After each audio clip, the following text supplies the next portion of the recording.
Hello and welcome to Lockdown Economy Nepal, a local edition of a social nonprofit initiative to help small businesses and self-employed professionals overcome the challenges of the pandemic. In Nepal, it is being done in collaboration with NYEF Kathmandu chapter, a membership-based nonprofit organization dedicated to create outstanding entrepreneurs, and AlterContacts, a global think tank for sustainable development based in Amsterdam. My name is Suzan Lal Manandar, host of the TV series, and I'd like to welcome everyone who joined us for this session. Today, my guest is Anjana Shakya, who is the co-founder of Bodhisattva Gallery. Hello, Anjana ji, how are you? Hello, I'm fine. Thank you. How are you?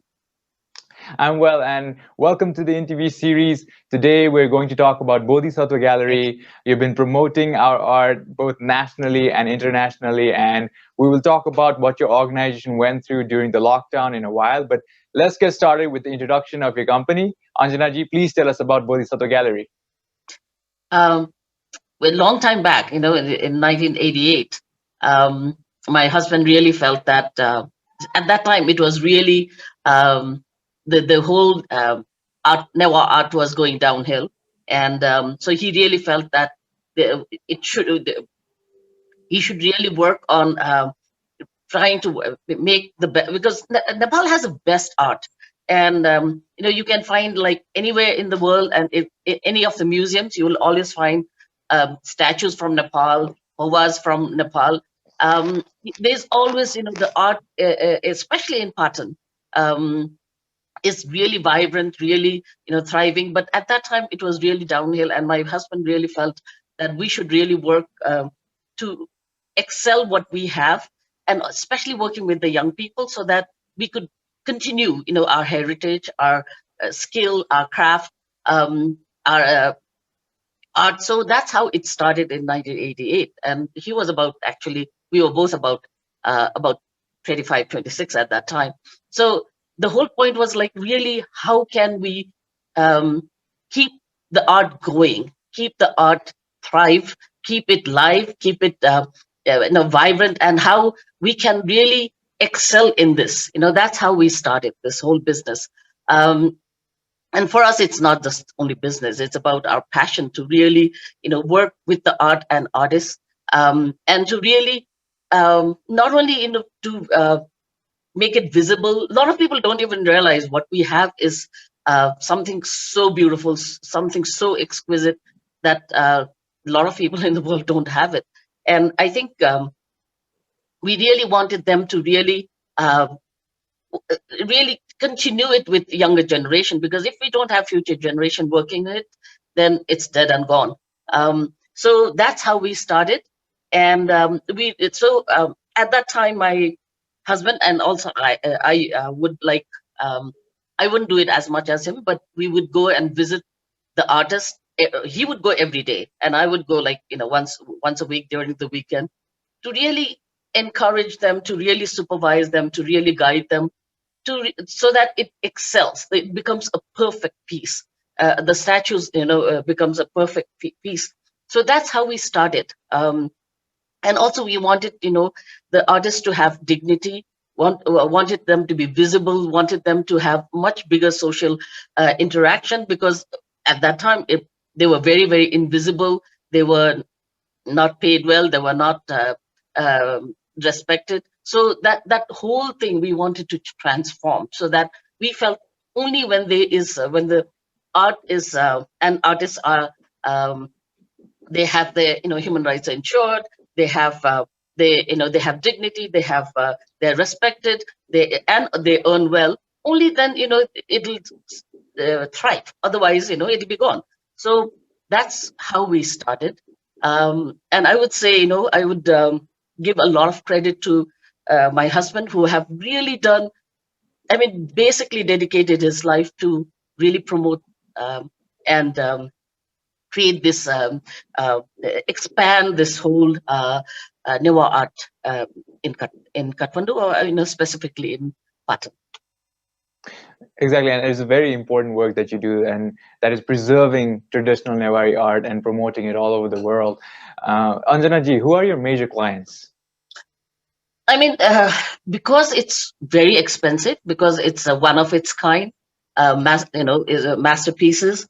So lot of people basically are foreigners, and so we are trying to change that so that we could, really make it more uh, usable, accessible, affordable within, the domestic market. So we are really coming up with a lot of different things so that um, it's something that people can do it here too. So basically, we are now getting into like again, whatever we do, it's all about art. And so right now we are Newar Art. I mean, especially Newar Art. So right now we are coming up with cufflinks and jewelries and brooches and you know um, the various like carved corals and turquoise and gold, and so like really something that people will use rather than just like statues and paubha paintings. So we're trying to change, and especially with the COVID, we also had to change. I mean, we thought of it, but we kind of didn't do it. We kind of prepared, but still we didn't launch it. But I think with COVID, we really felt that our strategy has to change. So we started to make different, as I said, jewelry and accessories. But at the same time, we are also planning for, in the next 3 months, we'll also come out with other stuff again with Newar Art, but which is more usable and affordable and accessible. That's great. Now, what you just mentioned there, people will be able to have this traditional Newari art as a part of their attire as well, and that is Yes. very interesting. Yes. And now, talking about the lockdown in Nepal, what kind of problems did it bring in your organization? Actually, yeah, I mean, definitely with lockdown, there is so many problems, all over.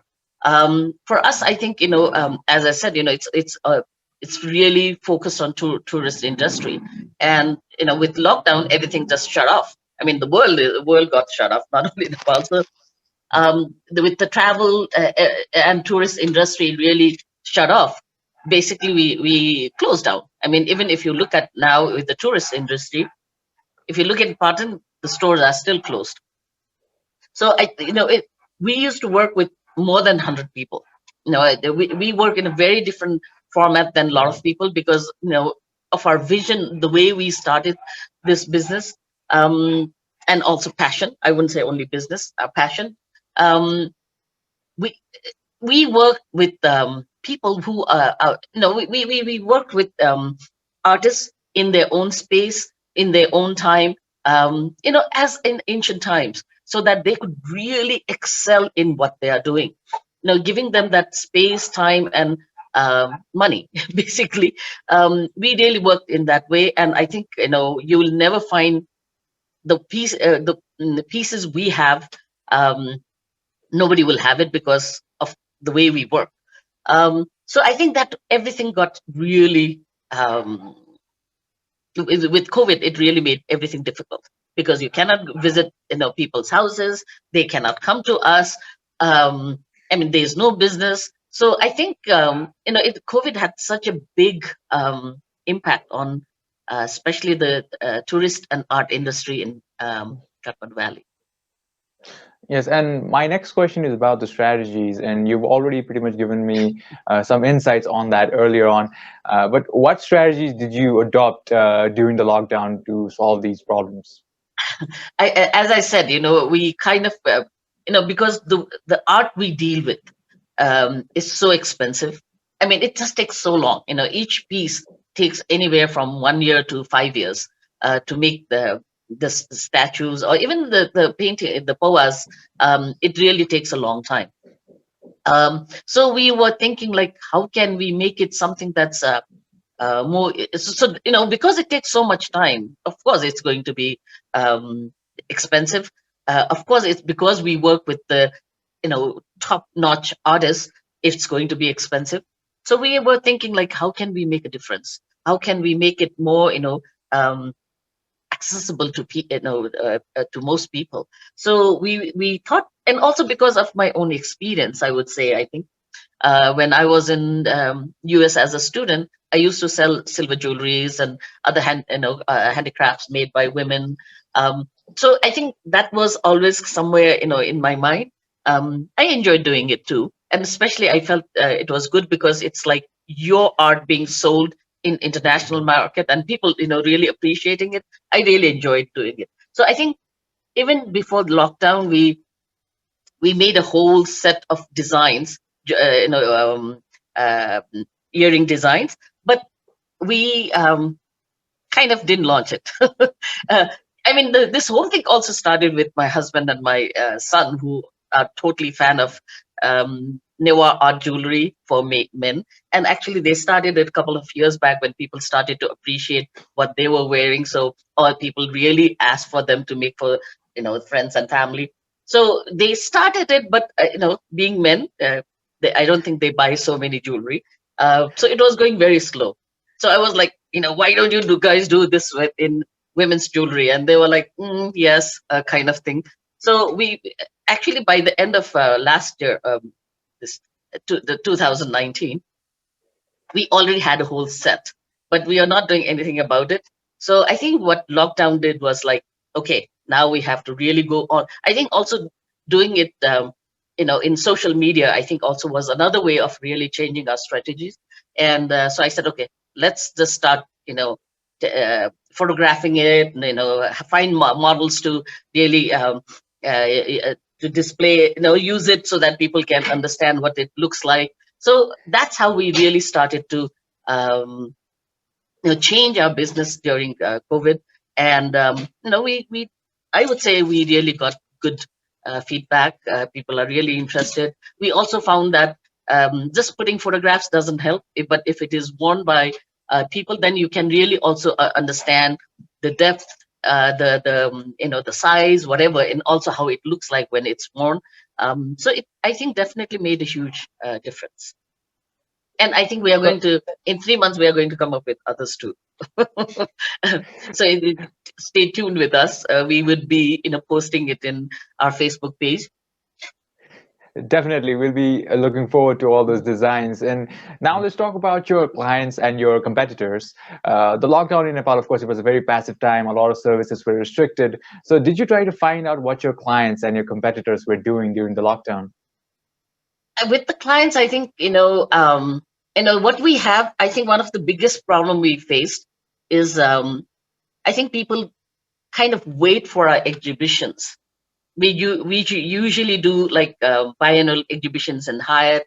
We have major exhibitions in 2011, 2016, and then 2019. So people kind of like wait for our exhibitions. The problem with Nepali art scenario is people just copy. And I think that's been a really big setback and something that we have been finding it very, very difficult.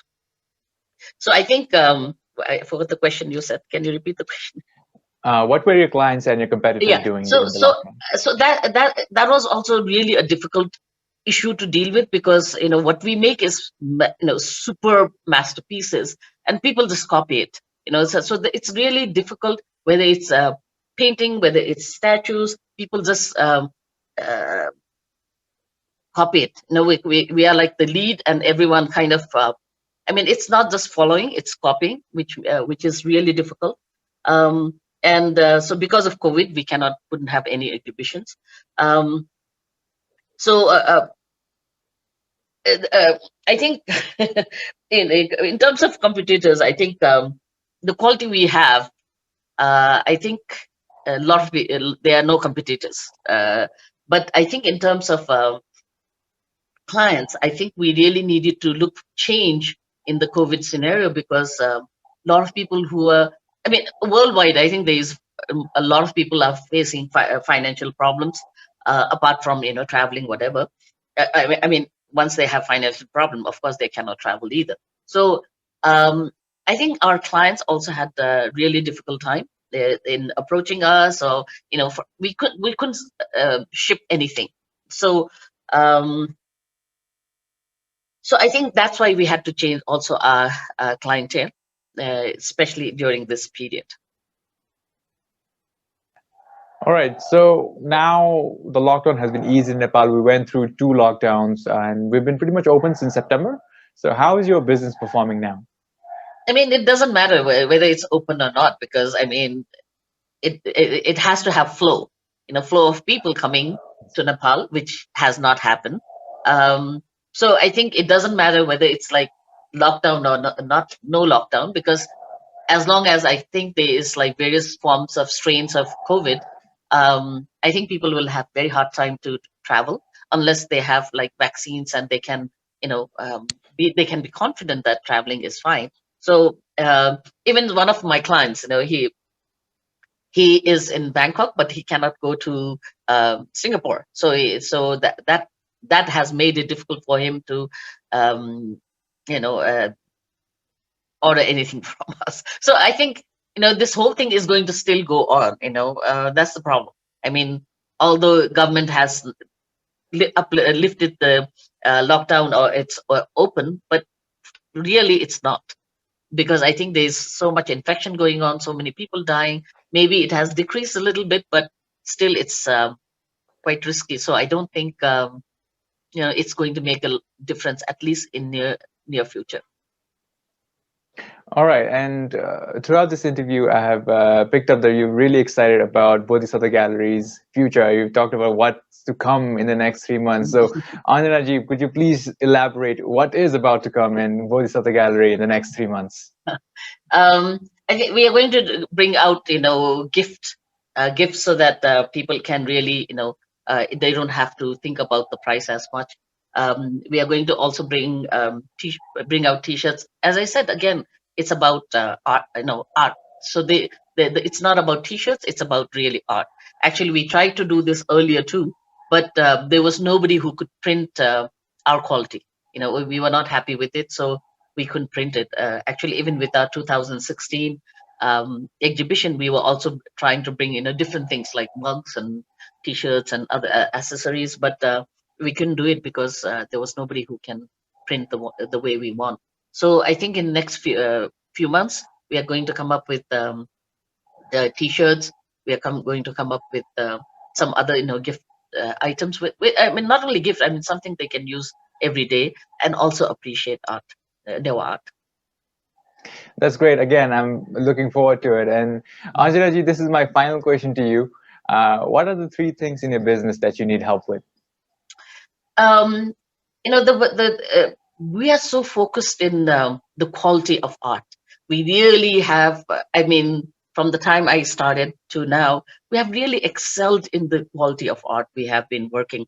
I mean, even when we are like doing exhibitions in Hyatt, people are like, "Where did you bring this?" We really didn't think that this type of art still continues. We thought it has died long time back. So they are so excited. They are like, "Oh, which museum did you bring all these statues from?" Or things like that. So, but at the same time, I think the kind of art we have been able to create. I think we need a clientele which is like who is very interested in art, who loves Buddhism or Hinduism, because regardless of whatever, art is Buddhism or Hinduism, and also they can pay. So I think we really need help to really get that niche. Our business is a niche business. It's not that we can just open up and sell it to anybody, because it's a very small niche market. So I think that trying to get that niche market is quite crucial, and that's where we need our help. The other thing is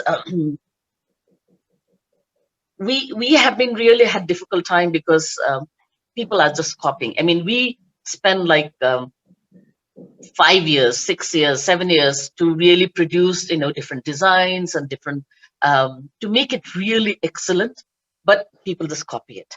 So that's been one of the major setbacks that we have faced. As soon as if people also like wait for us to have exhibition, they would like try to talk to our artists. They will try to like ways of trying to get the information or design or whatever. I think that's been something really, really difficult. So the whole copyright thing is something we have been talking about, but we are also fed up about. But it's something that's really, really important. The other thing, so I think it's really and art awareness. A lot of people, really especially maybe because people live in Kathmandu Valley, where it's so full of such beautiful, exquisite art that maybe they don't they take for granted. So therefore, they don't care. So people really don't appreciate as much as I think they should, because it's so beautiful. You know, when I travel anywhere, I mean, it's like people appreciate Newar art so much. You know, in any museum in the world, you always will find, you know, some Newar art pieces. Although sometimes they say from Tibet, but I know it's from Nepal because I am from here and I am, you know, with the working with the artists. Uh, so that whole art awareness, you know, because if it's our art, and if we are not aware, and if we don't respect, then who will respect it? So I think that whole awareness part is very crucial. Those are some very important points that you have mentioned, and I hope that this interview itself is helpful to you to accomplish these things and get the word out. And thank you, Anjana ji, for coming on the interview series and sharing your insights. Thank you so much for giving me the opportunity to speak up. And before we leave, Anjana ji, do you want to say anything to our audience? I would say, you know, Newar art it enriches life, and I think you know, people should really enjoy it, appreciate it, and buy it. And I think it, you know, we are so in a privileged position to really be part of this whole thing, and I think we all need to be part of, you know, enjoy it and take it forward.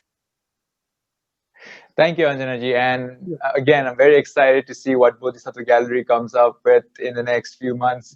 And again, thank you for being on the interview series. And thank you to everyone who joined us for this session. If you have any questions for Anjana ji, you can find her contact in the description, or you can leave a comment in this video. I invite you to like this video, share it with your friends, and follow our page, the NYF Kathmandu Chapter Facebook page. A recording of this video will be present in the AlterContacts YouTube channel, so please subscribe to our channel. There are playlists of videos on entrepreneurs and small business owners from different parts of the world that have shared us their insights. We'll have many more interviews like this in the upcoming weeks. Stay tuned and goodbye.